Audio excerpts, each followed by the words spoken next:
بسم اللہ الرحمن الرحیم۔ پڑوسی کا حق۔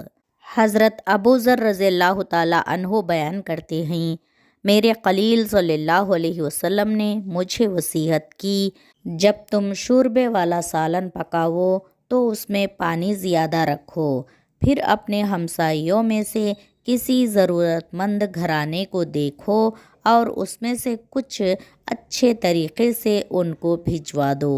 رات کو جلدی سویا کرو، کیونکہ صبح کے وقت رزق میں برکت ہوتی ہے، اور میں ڈرتی ہوں کہ تم سے رحمان کا رزق فوت ہو جائے، کیونکہ تم راتوں کو جاگتے ہو۔ آپ صلی اللہ علیہ وسلم نے فرمایا، تم لوگ نہ اپنے لیے بد دعا کرو اور نہ اپنی اولاد کے لیے، نہ اپنے خادموں کے لیے، اور نہ ہی اپنے اموال کے لیے، کہیں ایسا نہ ہو کہ وہ گھڑی ایسی ہو جس میں دعا قبول ہوتی ہو اور اللہ تمہاری بد دعا قبول کر لے۔ زندگی میں جو کچھ ہو رہا ہے اس سے پریشان مت ہو، کیونکہ تمہیں تو صرف امتحان اور آزمائش کے لیے پیدا کیا گیا ہے، تاکہ اللہ دیکھ لے کیا ہم صبر کرتے ہیں۔ اس وجہ سے اپنے لیے مصیبت کو ہلکا کرو، اس کو سخت نہ بناؤ، اور یقین رکھو کہ کشادگی قریب ہے۔ پس جب بادلوں کی سیاہی سخت ہو جائے تو عنقریب تمہیں بارش ملے گی۔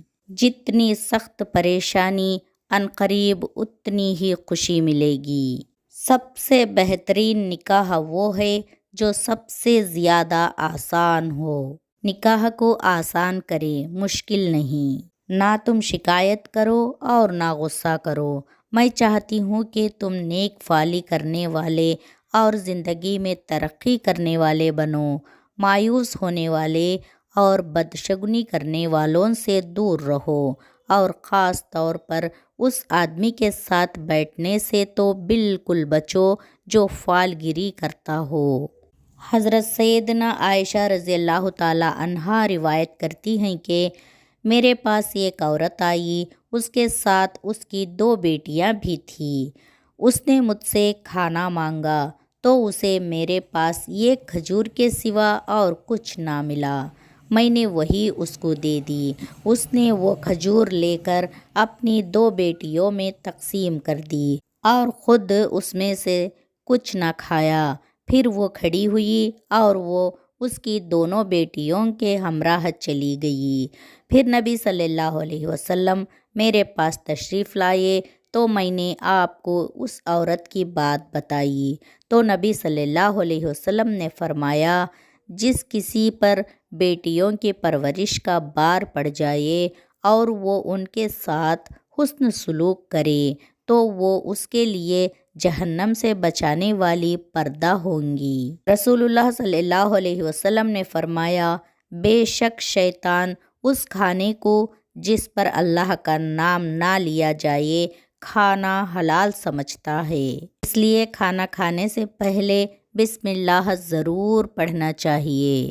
حضرت سیدہ عائشہ رضی اللہ تعالیٰ عنہا بیان کرتی ہیں، رسول اللہ صلی اللہ علیہ وسلم نے بیل بوٹے والی ایک منقش چادر میں نماز پڑھی اور اس کے نقش و نگار پر نماز ہی میں ایک نظر ڈالی، پھر سلام پھیر کر فرمایا، میری یہ چادر ابو جہم کو واپس دے دو، یہ چادر نے ابھی مجھے میری نماز سے غافل کر دیا تھا، اور ابو جہم سے سادی چادر لیتے آؤ۔ سیدنا عائشہ رضی اللہ تعالی عنہا بیان کرتی ہیں، رسول اللہ صلی اللہ علیہ وسلم نے محلوں میں مسجدیں بنانے کا حکم دیا، اور یہ کہ انہیں صاف ستھرا رکھا جائے اور ان میں خوشبو لگائی جائے۔ رسول اللہ صلی اللہ علیہ وسلم نے فرمایا، بنی آدم کے اعمال ہر جمعرات کو پیش کیے جاتے ہیں، اور کسی قطع رحمی کرنے والے کے اعمال قبول نہیں کیے جاتے۔ آپ صلی اللہ علیہ وسلم نے فرمایا، جب تمہاری اولاد 7 سال کی ہو جائے تو تم ان کو نماز پڑھنے کا حکم دو، اور جب وہ 10 سال کے ہو جائے تو انہیں اس پر یعنی نماز نہ پڑھنے پر مارو اور ان کے سونے کے بستر الگ کر دو۔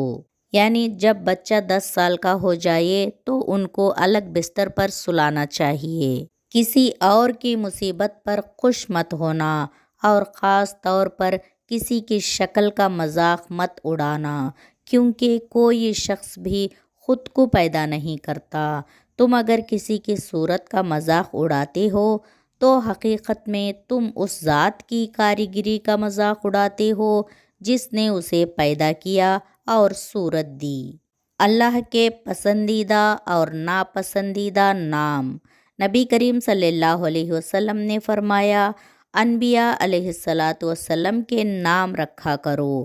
اللہ تعالیٰ کے نزدیک محبوب و پسندیدہ نام عبداللہ اور عبد الرحمن ہیں، اور سب سے سچے نام حارث و حمام ہیں، اور سب سے ناپسندیدہ و قبیح نام حرب و مرح ہیں۔ میرے اوپر یہ بات کھل گئی ہے کہ زندگی میں سب سے فضیلت والی چیز سچ ہے، اور بعض اوقات اگرچہ جھوٹ تمہیں خلاصی دے لیکن بالآخر جھوٹ پکڑا ہی جاتا ہے۔ آپ صلی اللہ علیہ وسلم نے فرمایا، خدا کی قسم، آدمی کا اپنے بچوں کو ادب سکھانا یہ غلہ صدقہ کرنے سے بہتر ہے۔ آپ صلی اللہ علیہ وسلم نے فرمایا، غیر کنواری عورت کا نکاح نہ کیا جائے جب تک اس سے پوچھ نہ لیا جائے، اور نہ ہی کنواری عورت کا نکاح بغیر اس کی اجازت کے کیا جائے۔ لوگوں نے عرض کی، اللہ کے رسول صلی اللہ علیہ وسلم، اس کی اجازت کیا ہے؟ آپ صلی اللہ علیہ وسلم نے فرمایا، اس کی اجازت یہ ہے کہ وہ خاموش رہے، یعنی وہ اس نکاح سے انکار نہ کرے۔ عورتوں میں اچھی عورت کون سی ہے؟ آپ صلی اللہ علیہ وسلم نے فرمایا، وہ عورت جو اپنے شوہر کو جب وہ اسے دیکھے خوش کر دے، جب وہ کسی کام کا اسے حکم دے تو اسے بجا لائے، اپنی ذات اور اپنے مال کے سلسلے میں شوہر کی مخالفت نہ کرے کہ اسے برا لگے۔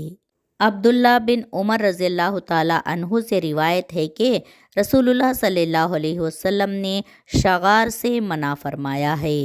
شغار یہ ہے کہ کوئی شخص اپنی لڑکی یا بہن کا نکاح اس شرط کے ساتھ نہ کرے کہ وہ دوسرا شخص اپنی بیٹی یا بہن اس کو بیاہ دے اور کچھ مہر نہ ٹھہرے۔ 3 طرح کے لوگ ہیں جن کی مدد کرنا اللہ تعالیٰ نے اپنے اوپر لازم کر لیا ہے۔ ایک وہ غلام جو مقررہ رقم ادا کر کے آزادی حاصل کرنے کے لیے کوشاں ہو۔ دوسرا ایسا نکاح کرنے والا جو شادی کر کے عفت و پاک دامنی کی زندگی بسر کرنا چاہتا ہو۔ تیسرا وہ مجاہد جو اللہ کی راہ میں جہاد کرنے کے لیے نکلا ہو۔ ان تینوں کو اللہ کی مدد ضرور ملتی ہے۔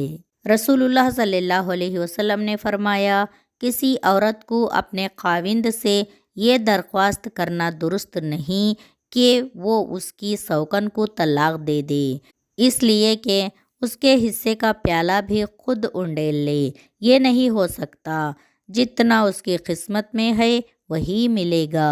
آپ صلی اللہ علیہ وسلم نے فرمایا، نوجوانوں کی جماعت، تم میں سے جسے بھی نکاح کرنے کے لیے مالی طاقت ہو اسے نکاح کر لینا چاہیے، کیونکہ یہ نظر کو نیچی رکھنے والا اور شرمگاہ کی حفاظت کرنے والا عمل ہے، اور جو کوئی نکاح کی طاقت نہ رکھتا ہو اسے چاہیے کہ روزہ رکھے، کیونکہ روزہ اس کی خواہشات نفسانی کو توڑ دے گا۔ شادی سے پہلے مرد کا عورت کو یہ ایک بار دیکھ لینا۔ آپ صلی اللہ علیہ وسلم نے فرمایا، اسے دیکھ لو، کیونکہ اس بات کا زیادہ امکان ہے کہ اس بنا پر تمہارے درمیان محبت ڈال دی جائے۔ دنیا مکمل طور پر متاع ہے، اور دنیا کی بہترین متاع نیک بیوی ہے۔ آپ صلی اللہ علیہ وسلم نے فرمایا، عورت سے 4 چیزوں، اس کے مال، اس کے حسب و نسب، اس کے حسن و جمال اور اس کے دین کی وجہ سے نکاح کیا جاتا ہے۔ تیرے ہاتھ خاک آلود ہو، تم دیندار کے ساتھ نکاح کر کے کامیابی حاصل کرو۔